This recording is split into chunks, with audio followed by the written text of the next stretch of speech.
Olá, articuladores, sejam bem-vindos.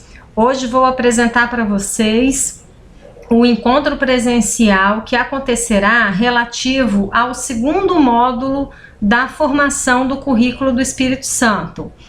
Nesse módulo, nós podemos discutir bastante as etapas da educação básica, desde a educação infantil até o ensino médio, compreendendo também a discussão sobre quem são os seus sujeitos, quem são os sujeitos das etapas da educação básica e como a gente pode pensar e realizar de uma maneira diferente a transição entre as etapas da educação básica. Só para retomar um pouco o módulo 2, é importante a gente voltar nessa fala que tem lá na apresentação do nosso ambiente virtual. É necessário que, para que a gente compreenda como se ensina e como se aprende, é preciso que haja um entendimento de como esse conhecimento é produzido, mas também de como se estabelece a relação desse conhecimento com as experiências e as vivências dos diversos sujeitos em aprendizagem. E esse é um olhar importante que nós precisamos ter para todas as etapas da educação básica, desde a educação infantil, como que esse conhecimento é produzido e que relação esse conhecimento estabelece com as experiências e vivências das crianças de até 5 anos de idade. Quem são essas crianças? Como elas se constituem? De que lugares elas vêm? Como que são as relações sociais das crianças com quem nós trabalhamos em nossas escolas? Essas perguntas também são válidas para o ensino fundamental nos anos iniciais, para os anos finais e para o ensino médio. Quem são esses sujeitos? Quem são esses estudantes que chegam em nossas escolas? Quais espaços eles estão habitando? Quais são as experiências sociais, culturais e até mesmo familiares que eles trazem de fora para dentro da escola? Como que os sujeitos de 7 a 10 anos aprendem? Como que os sujeitos de 10 a 15, 17 anos aprendem? Esse é um olhar importante que nós precisamos ter para alinhar o conhecimento que nós temos ao modo como essas crianças, adolescentes, enfim, como os nossos estudantes vão se relacionar com esse conhecimento, se apropriar, construir as suas trajetórias de vida, considerando o que eles estudam nas escolas. Aqui eu retomo um pouco algumas informações sobre as etapas da educação básica que estão também lá no ambiente virtual de aprendizagem. Então, nós temos na educação infantil um olhar para o desenvolvimento integral das crianças, físico, psicológico, intelectual e social. Esse desenvolvimento integral, como nós vimos lá no módulo 1, ele, na verdade, vai perpassar toda a educação básica. Mas aqui na educação infantil é importante a gente frisar esse conceito, essa perspectiva, porque durante muitos anos a educação infantil ela foi tratada como um espaço de brincadeiras para as crianças e não de desenvolvimento. Nós não podemos generalizar, porque sabemos que tanto as diretrizes da educação infantil como muitas escolas conseguiram dar conta de aliar tudo o que se espera para o desenvolvimento integral de uma criança até os 5 anos de idade. Entretanto, essa não é uma realidade em todas as escolas brasileiras e a gente precisa cuidar da aprendizagem dessa criança que chega desde bebê e que sai da educação infantil com 5 anos de idade, para que ela tenha as condições necessárias para as aprendizagens que seguirão a partir do ensino fundamental. Então aqui nós fizemos questão de frisar a importância do comprometimento da educação infantil, do currículo da educação infantil, olhar para o desenvolvimento integral dessa criança. Depois, lá no ensino fundamental, nos anos iniciais, nós temos uma perspectiva de desenvolvimento gradativo da leitura, da escrita, do cálculo, assim como também dos princípios da ciência, como que nós nos relacionamos com esse conhecimento científico, como que é construída essa noção de sujeito no espaço, sujeito na história. Então é ali nos anos iniciais onde se faz toda a base de conhecimento para que esse estudante avance para os anos finais, buscando uma ampliação de compreensão do ambiente natural e social, do sistema político, da economia, da tecnologia, da cultura. Então vocês percebem como desde a educação infantil tudo isso vem sendo amarrado para que quando esse estudante chegar lá no ensino médio, ele seja capaz, a partir dos itinerários que estão sendo colocados logo após, né, essa nova perspectiva de um novo ensino médio, para que esses sujeitos que saem da educação básica tenham condições de tomar decisões para suas vidas, né, que elas tenham autonomia, construam seus caminhos, seus projetos de vida e tenham um arcabouço que os permita navegar entre as necessidades momentâneas que eles vivem, as dificuldades que são próprias da vida de todos nós, e não é diferente da vida também desse estudante que sai da educação básica, desse jovem que sai da educação básica, e que ao mesmo tempo é necessário a gente olhar para esse futuro, como que a gente vai construindo a nossa vida. E isso serve especialmente aqui nesse caso para os estudantes, como que eles vão construindo essa vida, projetando sua vida, sendo sujeitos de suas histórias. E isso não termina ao final da etapa da educação básica, né? A educação básica ela tem um papel de dar todo um suporte para esse sujeito, para esse estudante, para que depois ele tenha condições básicas, condições para tomar decisões, continuar tomando decisões sobre os rumos da sua vida pessoal, profissional, enfim.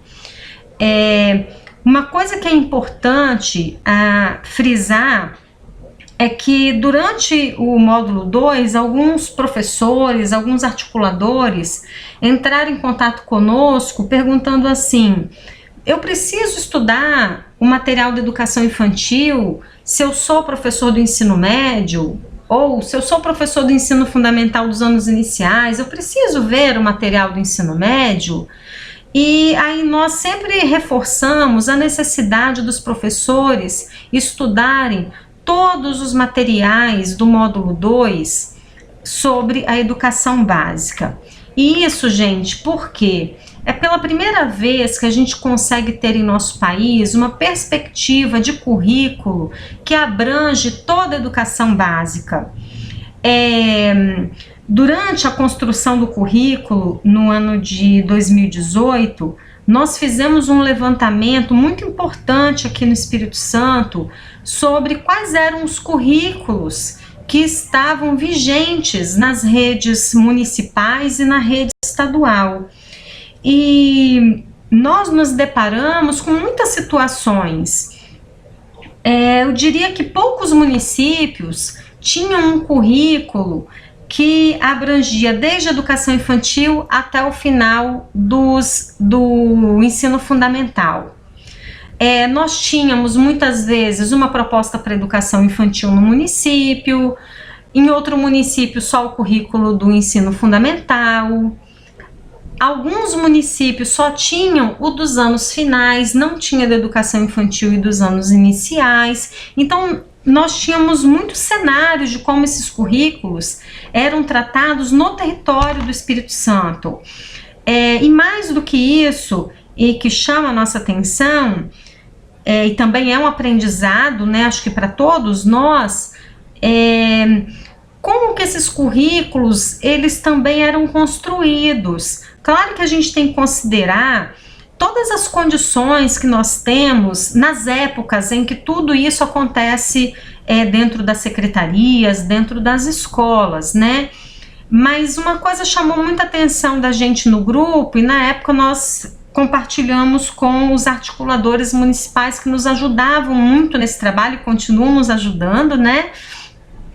É que a construção do currículo nessas diferentes etapas, muitas vezes ela era feita também de modo particionado. Então, o grupo que construiu o currículo do ensino fundamental dos anos iniciais, né, daqueles currículos anteriores que eu comentei, não necessariamente eram também os professores que estavam envolvidos de alguma forma na construção do documento do ensino fundamental dos anos finais. Também não havia uma conversa entre o ensino fundamental com o currículo da educação infantil, como se essas etapas elas fossem diferentes umas das outras e como se elas terminassem nelas mesmas.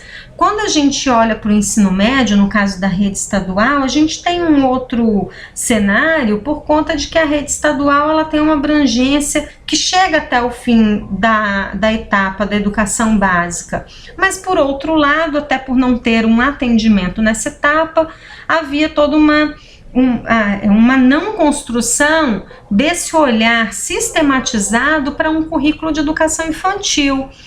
Então, assim, quando a BNCC ela vem como uma base nacional comum curricular a todas as etapas da educação básica, fica extremamente importante a gente entender como esse currículo se dá desde aquela criança que chega bem bebezinha lá na educação infantil e como ela vai sair lá com 17, 18 anos do ensino médio. Hoje nós temos um olhar de currículo para toda a etapa, numa noção de progressão das aprendizagens, como a gente já viu lá no módulo 1, toda uma perspectiva de desenvolvimento de competências que elas começam lá na educação infantil e vão até o final do ensino médio. Então agora a gente consegue ter um olhar mais integrado. As equipes que trabalharam também na construção do currículo do Espírito Santo trabalharam de forma conjunta entre essas etapas. Então tudo isso facilita para que a gente avance em algo que é muito importante, que a gente está apenas no início, né?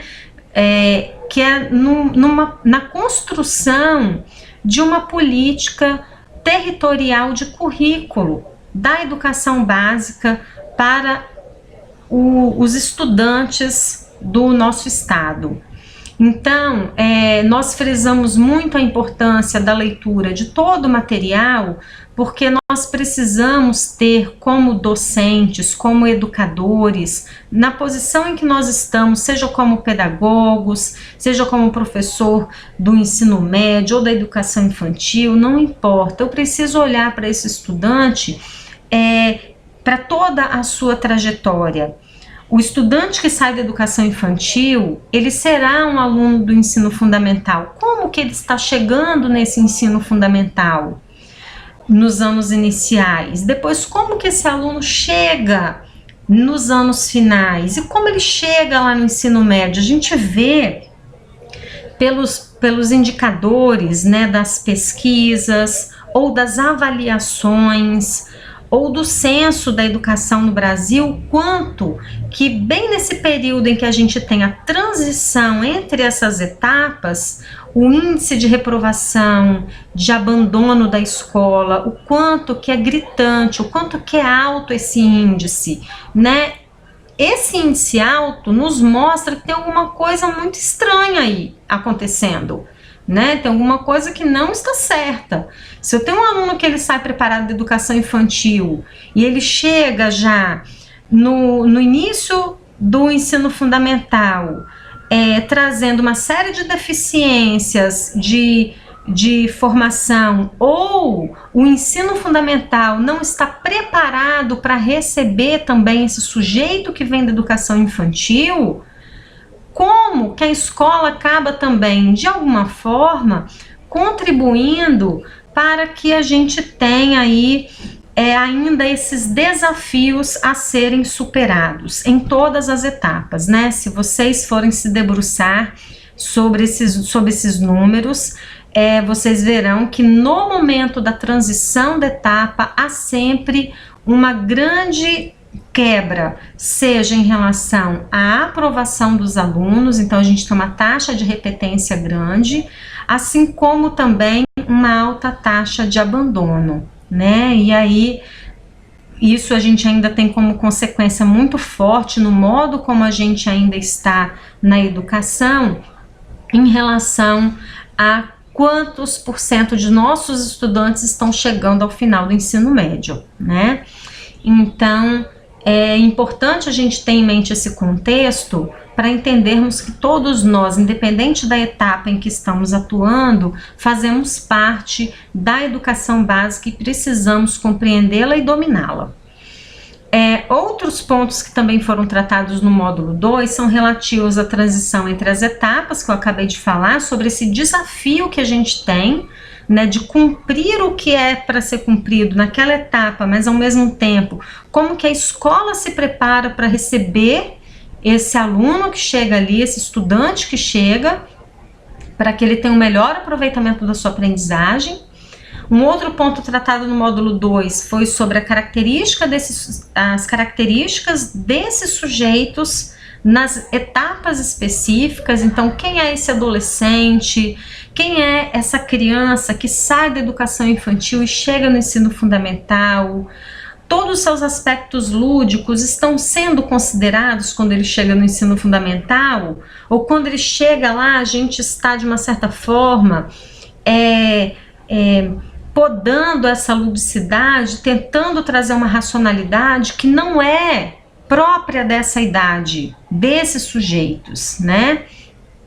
E ainda a questão da relação família-escola, que é um desafio durante todas as etapas da educação básica, e ela se torna um pouco mais desafiadora quando a gente chega no ensino fundamental, os anos finais, e ainda mais no ensino médio, né? Quem trabalha no ensino médio, nos anos finais, tem tido um pouco mais de dificuldade, tem sido mais desafiador trabalhar junto das famílias, e às vezes porque há uma noção de que o menino já está muito grande, por que eu tenho que estar aqui no pé dele o tempo inteiro, né? Ou às vezes uma autonomia antecipada, uma independência, aliás, né? Não é autonomia, uma independência antecipada desses jovens, desses adolescentes, sendo que tanto em termos de desenvolvimento como também em termos legais no país, ele tem o direito de ser assistido pela família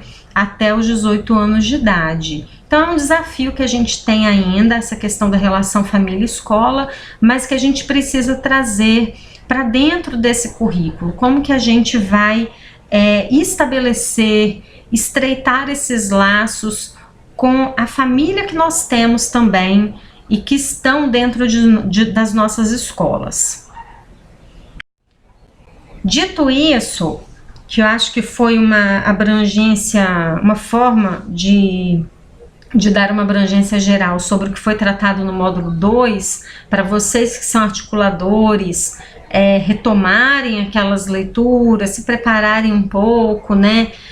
E até estimularem os professores que retomem algum desses pontos antes do encontro presencial. Nesse encontro vai ser feito o exercício de um olhar sobre esses sujeitos e também sobre essa transição que acontece entre as etapas.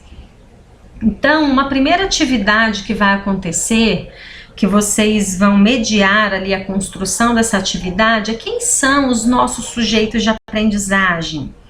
E aí, numa primeira proposta, nós orientamos que os professores lembrem de um estudante que tenha marcado sua trajetória profissional, né? Vocês podem até fazer algum tipo de dinâmica, colocar uma música, enfim, acho que são formas de organizar o presencial que são muito próprias de cada escola, de como cada grupo de professor funciona também, mas tentem criar um ambiente propício a esse desenvolvimento, né, a essa lembrança. Como que eu lembro desses alunos, quem foram esses estudantes que marcaram minha trajetória. E aí em seguida a gente pede, né, desenhe essa persona considerando seus aspectos cultural, cognitivo, social e emocional.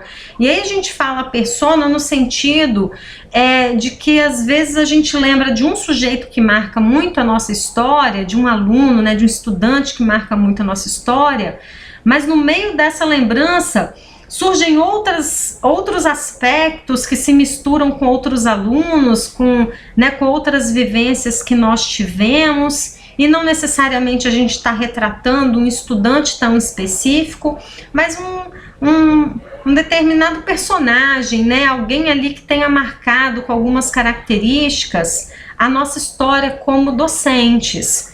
Então, quem é esse estudante, né? Que características que ele tem, que persona é essa, como que ele é culturalmente, que aspectos cognitivos ele trazia, os aspectos emocionais, os aspectos sociais. E aí é interessante, gente, pedir que seja uma coisa bem, vamos dizer assim, tentar trazer um personagem bem realista, porque às vezes a gente fala bem assim, no geral, nesse aspecto emocional, os alunos têm tal característica, a gente já começa a falar muito no geral. Não, tenta pensar em um personagem, um aluno que tenha tocado a vida desse docente, que de repente tenha sido muito desafiador, ou que tenha sido desafiador e o professor tenha conseguido superar de alguma forma o desafio com aquele aluno. O que ele trazia que era tão desafiador assim?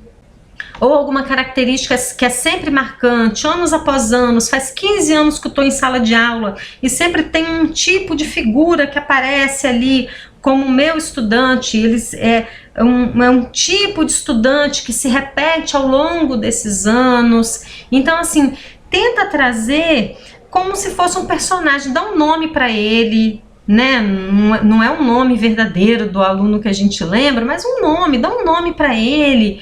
É de um sexo masculino ou feminino? Como que é esse estudante, né?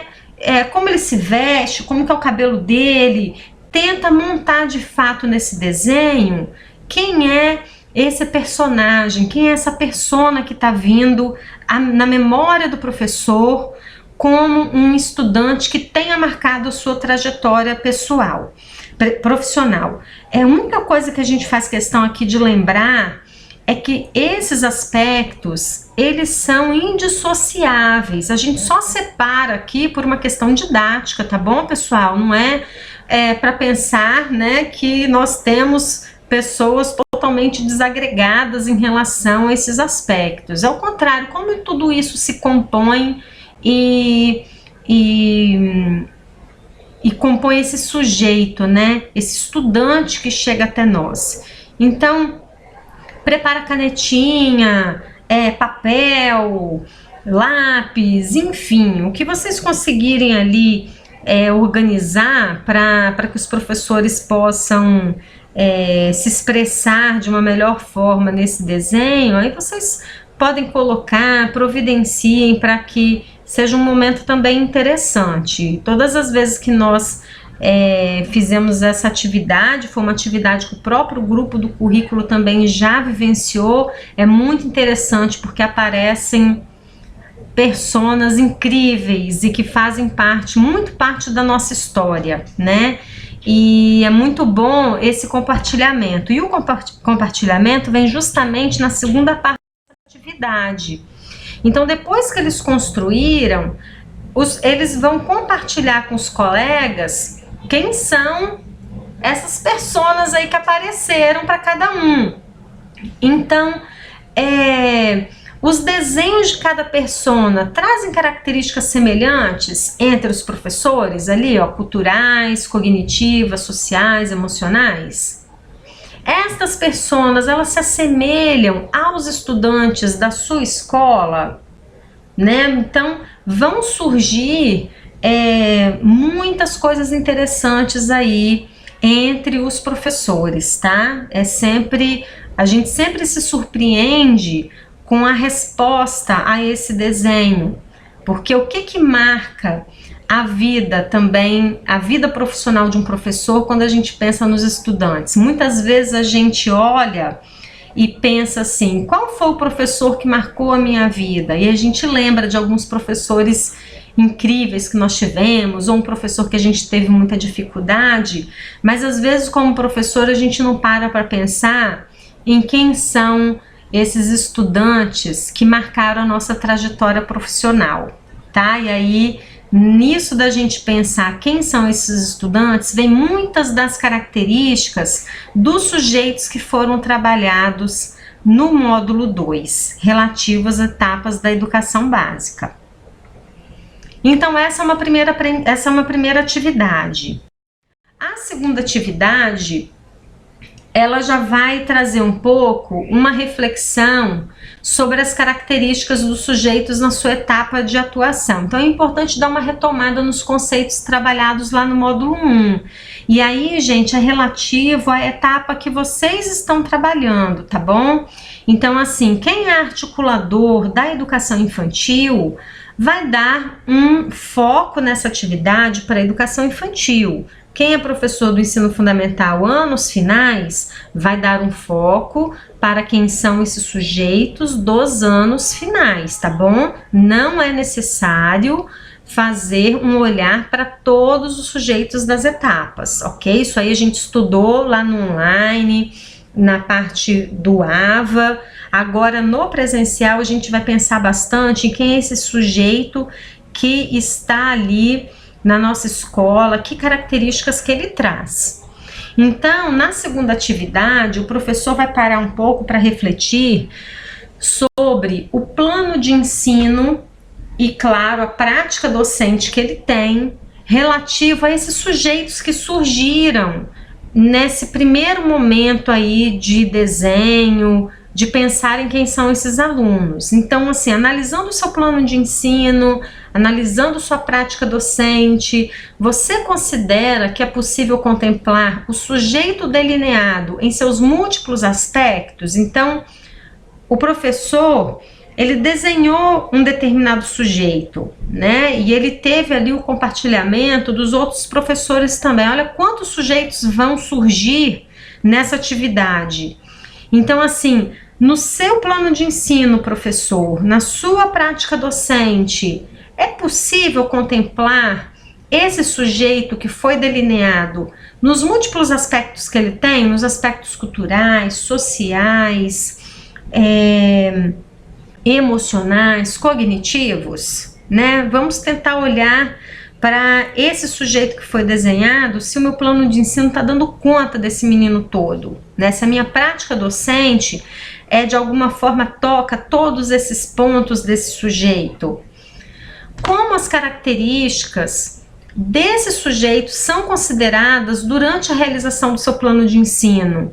Então a gente sabe que muitas vezes a gente tem um olhar no plano de ensino, no nosso planejamento, muito para as questões cognitivas. Então eu tenho um domínio muito grande em relação ao meu componente curricular, a minha área de conhecimento, e aí quando eu vou para o plano de ensino, a gente pode correr esse risco de estar olhando apenas para a bolinha do cognitivo desse aluno. E aí todos esses outros aspectos que foram desenhados na atividade anterior, eles podem não estar sendo contemplados.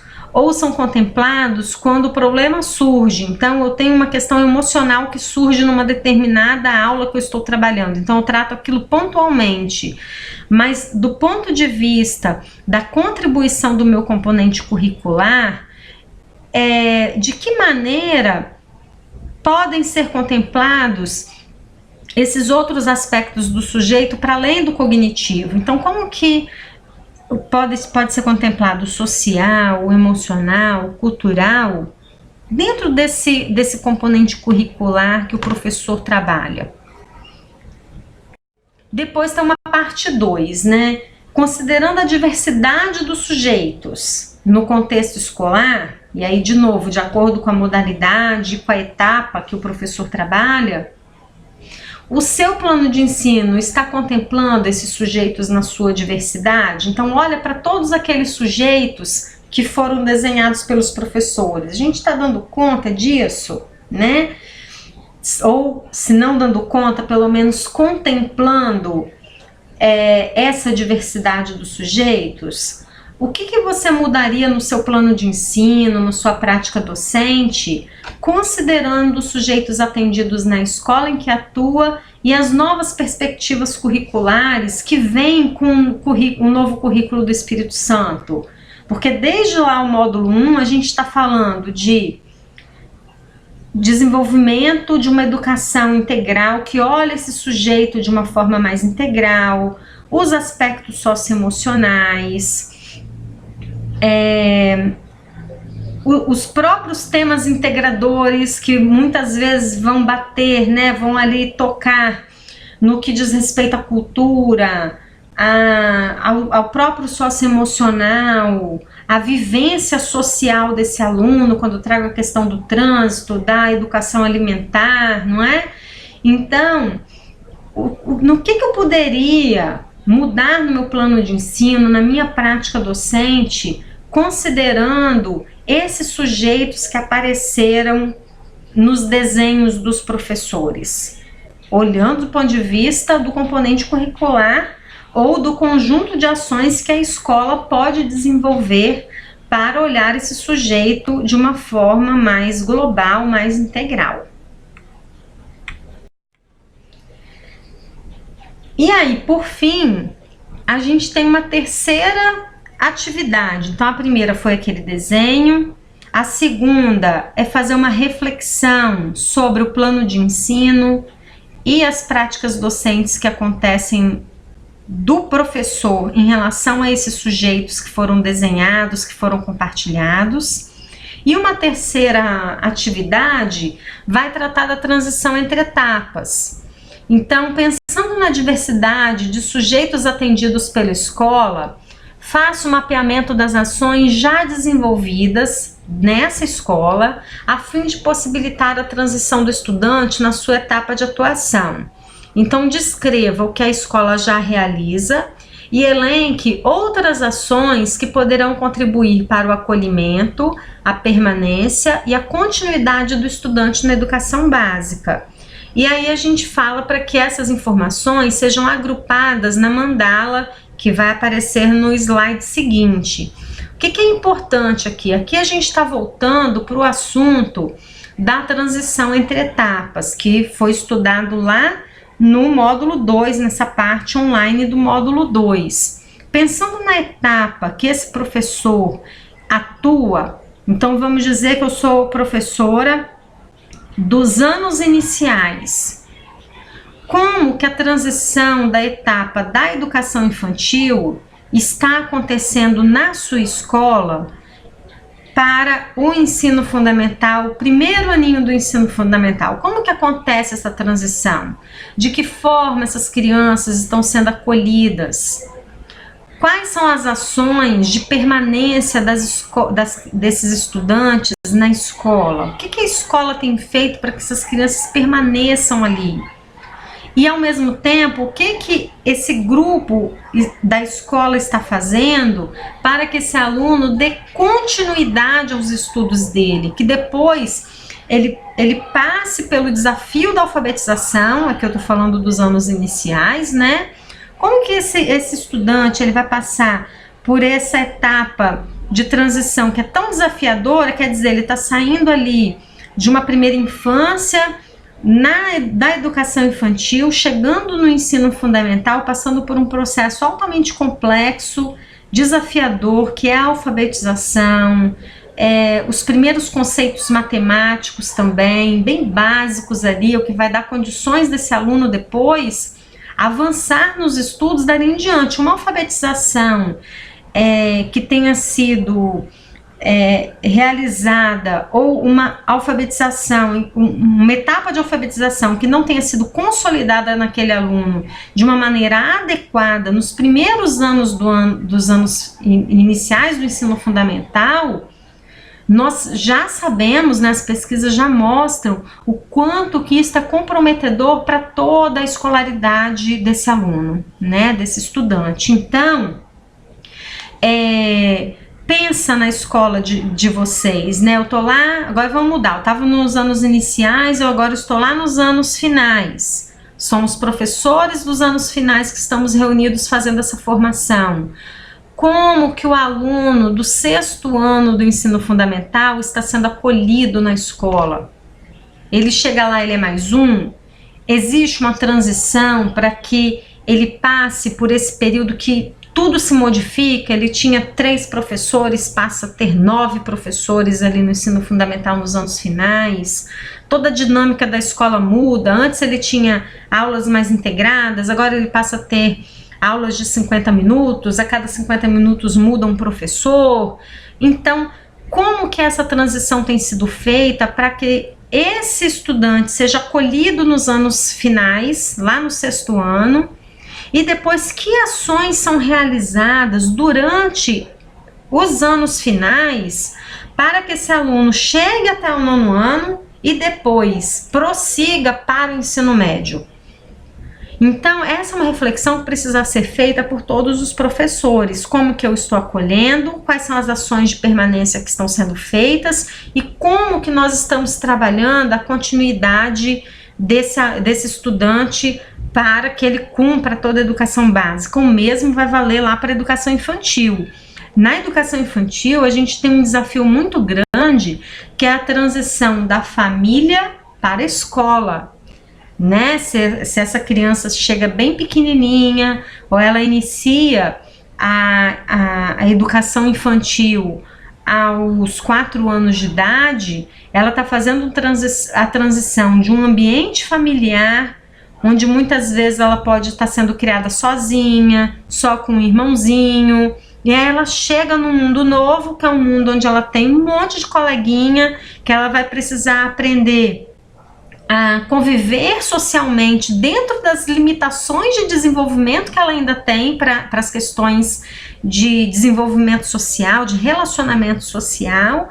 Como que a escola vai fazer essa transição? Como ela já está fazendo? Como essas crianças estão sendo acolhidas na escola? Como que elas estão saindo da família e chegando dentro da escola? O que que a escola está fazendo para receber? O que que a escola está fazendo para essas crianças permanecerem, para elas aprenderem e depois preocupada com a continuidade? Que criança é essa que eu estou entregando para o ensino fundamental, anos iniciais, para que ela tenha condições de fazer o seu processo de alfabetização de uma maneira muito mais tranquila? Por quê? Porque lá na educação infantil houve todo um preparo, né? Para que essa criança foi acolhida, teve as ações de permanência e qualidade para que ela se desenvolva plenamente, e ao mesmo tempo como que essa criança vai dar esse salto, né? Como que eu preparo essa criança para que ela tenha condições de fazer a alfabetização, de passar por um processo de alfabetização lá no 1º ano do ensino fundamental. Então, a partir dessas discussões, desses levantamentos, os professores vão preencher esta mandala aqui, que é o que fazemos. O que que a gente faz em relação a acolhimento, permanência e continuidade? E aí, gente, é muito importante lembrar também das famílias, tá bom? Independente da etapa da educação básica, eu tenho ali No ensino médio, vamos dizer que seja ensino médio, como que essa família está sendo trazida para perto da escola também, quando a gente pensa nas ações de permanência, de acolhimento, de continuidade? Tem sido feito algo nesse sentido? E lá na educação infantil, no ensino fundamental? Aí depois, o que podemos fazer, além do que a gente já faz, que é legal, é bacana, é desafiador, o que nós ainda podemos fazer para melhorar ou ampliar o nosso acolhimento, as ações de permanência e as ações de continuidade dos nossos estudantes? Então, este é o produto que precisa ser desenvolvido pelo corpo de professores, tá? Não é uma atividade individual, é uma atividade com o coletivo dos professores que estão naquele encontro. Então, algumas escolas estão conseguindo fazer um encontro de todos os professores ao mesmo tempo, então todos os professores vão preencher essa mandala. Outras escolas estão conseguindo particionar, então na terça-feira um grupo de professores, na quarta outro, na quinta outro, e aí vocês podem ir complementando esta mandala, né? Ou pode criar uma para cada grupo, aí fica a critério também de como vocês preferem conduzir. O importante, gente, é que tudo que foi produzido, desde os desenhos, as anotações sobre a reflexão do plano de ensino, esta mandala, né, com o olhar do que a gente já tem feito sobre, aliás, relativo à transição entre as etapas na escola e essas questões de permanência e continuidade, que tudo isso esteja dentro da pasta da formação, né? Tudo isso é documento, precisa ser guardado para que depois, num outro momento, a gente vai receber as orientações do que nós vamos fazer com esse material, né? Mas por precaução eu tenho orientado para que vocês guardem todas as produções que estão sendo feitas. Isso é muito importante. São as evidências de que essa formação está acontecendo dentro das nossas escolas, tá? Então é bem importante a gente guardar isso com bastante cuidado. E mais, né? As escolas que estão nesse momento fazendo uma revisão de projeto pedagógico ou que vão fazer no próximo ano, essa produção aqui já é uma produção importante para ser considerada nesse projeto. Porque já é um olhar do conjunto de professores sobre as ações que são necessárias, sejam em termos de mudanças de práticas pedagógicas, quando a gente olha a questão do desafio desse sujeito que eu tenho na educação básica, né? Como que eu já estou considerando, o que eu posso fazer para melhorar. E aqui, quando eu olho para a transição, a mesma coisa, tudo isso está no projeto pedagógico da escola. Então, esse material, ele serve também, ele é importante para subsidiar as discussões de construção ou reconstrução dos projetos pedagógicos das escolas. Então, guardem tudo direitinho, tem uma cópia, e mantenham isso dentro da pasta, né, conforme for orientado, dentro da pasta que é relativa à formação do currículo do Espírito Santo. Então aqui a gente finaliza o encontro do módulo 2, e aí vocês podem já apresentar o que será trabalhado no módulo 3. O módulo 3, ele já começa a entrar nos componentes curriculares. Então, lá no módulo 1 a gente olhou a introdução do currículo, né? Foi um olhar bem amplo sobre o que é esse currículo do Espírito Santo. No módulo 2, nós vimos as características específicas das etapas que nós atuamos. No terceiro módulo, aí já relativo ao componente curricular. Então, eu sou professora do componente de matemática. Agora, no módulo 3, eu vou olhar para o componente de matemática. Eu vou aprofundar mais o meu estudo no componente específico. Então, o que nós temos para todos os componentes?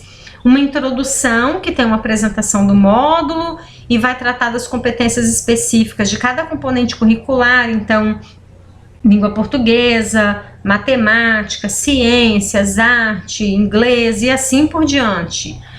História, geografia, cada cada componente curricular vai ter lá apresentado as suas competências específicas. E também cada componente curricular vai ter os seus 4 livros. Então vamos dizer agora que eu sou professora de História. Então livro 1, a concepção do ensino de História. Livro 2, progressões e mudanças no currículo de História. Livro 3, entendendo a tabela de aprendizagens básicas do componente de História. Livro 4, currículo de História na prática. Então, tá vendo? Eu posso mudar esse componente curricular para qualquer componente aí que vocês tenham imaginado, que vocês atuem.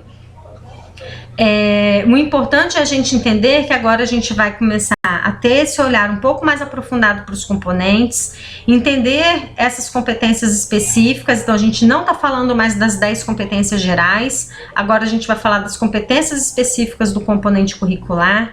Qual é a perspectiva de concepção de ensino do currículo em relação a esse componente? Como que acontece a progressão da aprendizagem nesse componente curricular e o que que muda nele? Então, por exemplo, quando eu pego o componente curricular de ciências, a BNCC traz uma série de mudanças na organização desse currículo, especialmente quando a gente fala dos anos finais. Então, essas mudanças de como usualmente os currículos vinham sendo tratados e de como trabalhavam os conhecimentos, né? A gente vai apresentar então o que a BNCC traz de mudança e que aí a gente, como professor, vai precisar se preparar para dar conta dessas mudanças, né? Seja ajustando em termos de em qual ano que vai aparecer determinado conhecimento para que dê condições do desenvolvimento de uma habilidade, ou até mesmo buscando novos conhecimentos para alguns pontos desses componentes que são novidades, especialmente quando se trata das questões dos avanços tecnológicos, tá? Então, é importante a gente ficar atento a isso.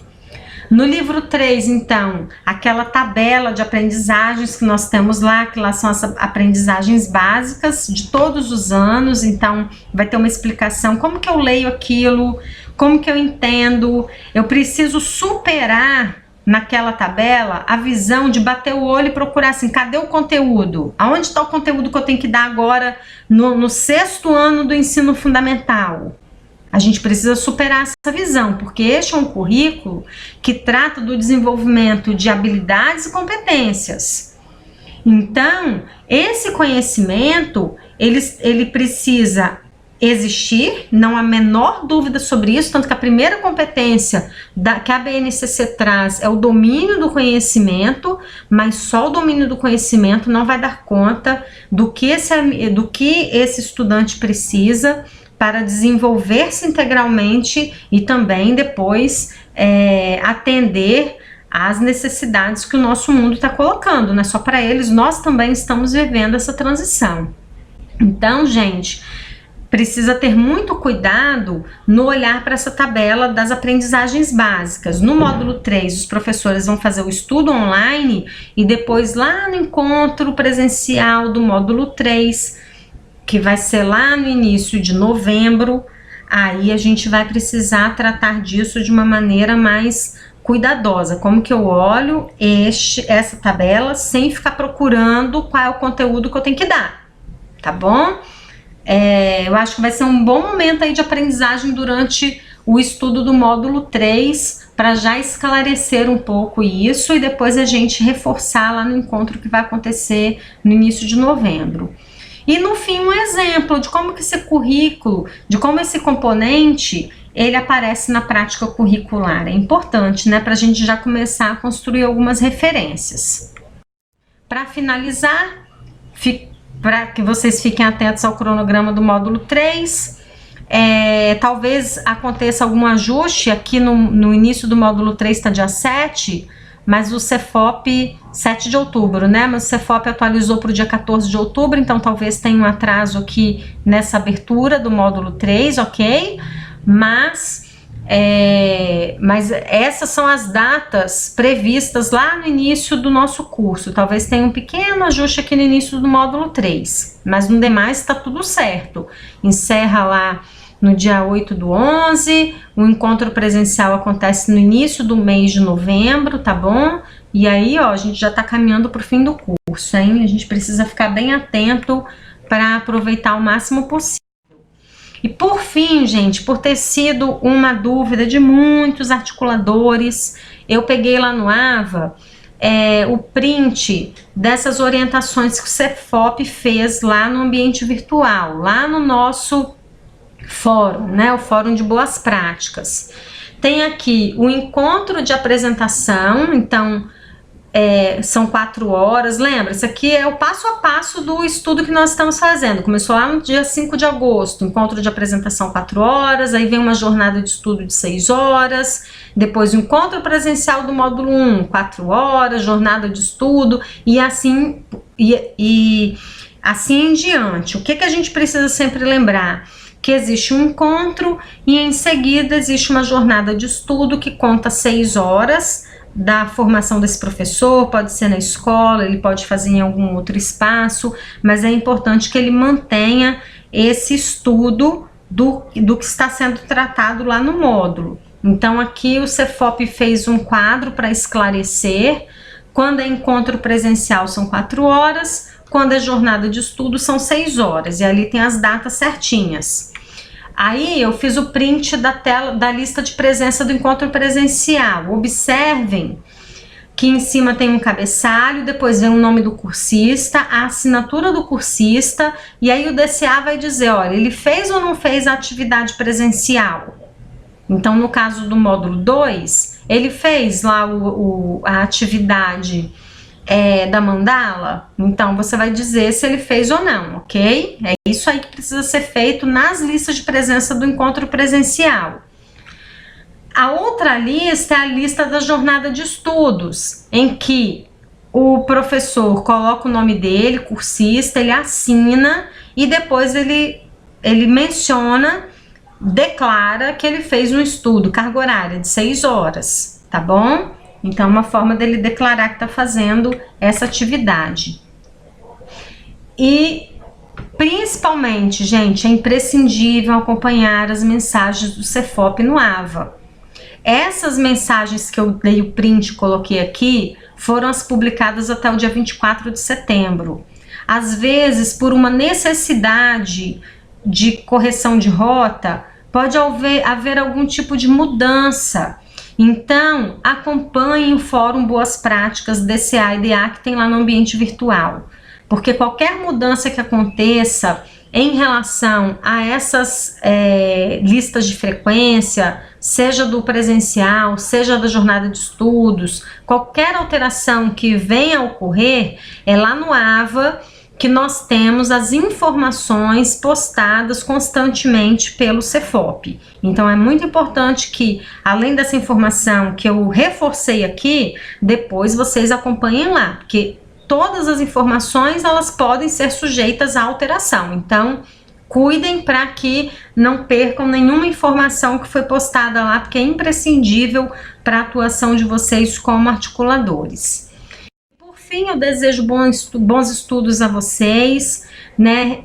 Estimulem os professores para que eles realizem os estudos online, verifiquem essas listas de presença, estão todas assinadas, todas existem, elas estão corretamente apontadas, qualquer alteração que seja necessária, que vocês observaram, puxa vida, aqui eu coloquei 8 horas, mas agora são 6 horas, preciso assinar tudo de novo? Não, gente, tem o verso da lista, tem um campo de observação, vocês façam a observação no verso, para evitar ficar refazendo essas listas, não é o ideal, não é necessário, tá? Ter esse retrabalho, apenas faça alguma observação, caso vocês tenham feito algo que possa não estar orientado conforme essa última publicação que o Cefop fez no AVA.